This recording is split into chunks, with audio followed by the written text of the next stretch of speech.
सकते हैं कि कुरनी विधानसभा में अपर कास्ट का भूमिहार समाज का एक बड़ा ताकत है, बड़ा एक वोट बैंक है, तकरीबन 60,000 प्लस है और हमारा अपना 35-40 हजार वोट है। तो आप 1 लाख वोट का समीकरण है और इसमें हम लोग काम करेंगे, पूरे हर जाति धर्म के बीच में जाएंगे और मैं उम्मीद करता हूँ कि हर जाति धर्म के बीच में जाएं और हमारे युवा नेता के ऊपर भरोसा करें और जीत के जब आएंगे तो क्षेत्र का विकास करेंगे, तमाम जो भी समस्या है उनसे निजात दिलाएंगे और पैसा भी चंदा करके समाज के लोग देंगे और इनको मजबूती से चुनाव जिता के और जनता के बीच में पेश करें। आप हमेशा अति पिछड़ा कैंडिडेट की बात करते थे और खुद भूमिहार समाज से लाने वाले देखिए, आप ये निश्चित तौर पे अति पिछड़ा समाज के लिए, निषाद समाज के लिए, हक अधिकार के लिए लड़ाई लड़ते लड़ते यहाँ पे आए और हमारी एक पॉलिटिकल पार्टी है और पॉलिटिकल पार्टी जो होता है और कैंडिडेट जो होता है वो वोट से चुनाव जीतता है, ना ही कि अकेले अपने दम पर। तो आज आप बताइए कि अगर मैं सिर्फ निषाद को अगर टिकट देता तो वो चुनाव कैसे जीतता? वो जीतता नहीं, क्वारम पूरा हो जाता। हमने यहाँ पे ऐसे प्रत्याशी को दिया जो चुनाव जीत सकते हैं, तो इसलिए हम लोग यहाँ पे लड़े हैं।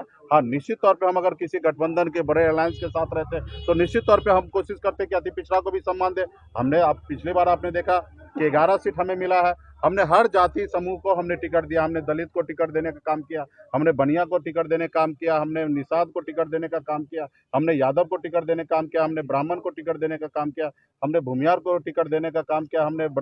राजपूत को टिकट देने का काम किया। तो पार्टी जो होता है वो एक जात का नहीं होता, वो हर जाति धर्म को, क्योंकि हम वोट जो है हर जाति धर्म से उम्मीद करते हैं मिले, तो उसी तरीके से टिकट भी हर जाति धर्म को दिया जाता है। और मैं तो अभी वादा भी करता हूँ खास करके मुजफ्फरपुर के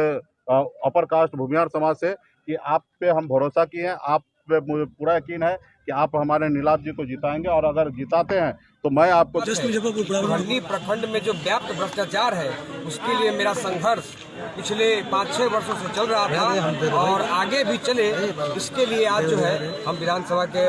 प्रत्याशी भी हुए हैं और आगे लड़ाई जारी रहेगी भ्रष्टाचार। और रही बात आप कुरनी की कर रहे हैं, तो कुरनी में तो एक से एक कद्दावर जो है हनुमान जी लोग उतारा हुआ है।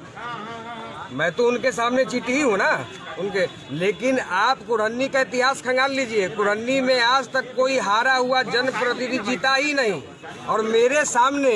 तो दो बाहरी जो कैंडिडेट है, दोनों बाहरी हैं और दोनों हारे हुए हैं, कुरनी के द्वारा नकारे गए हुए हैं।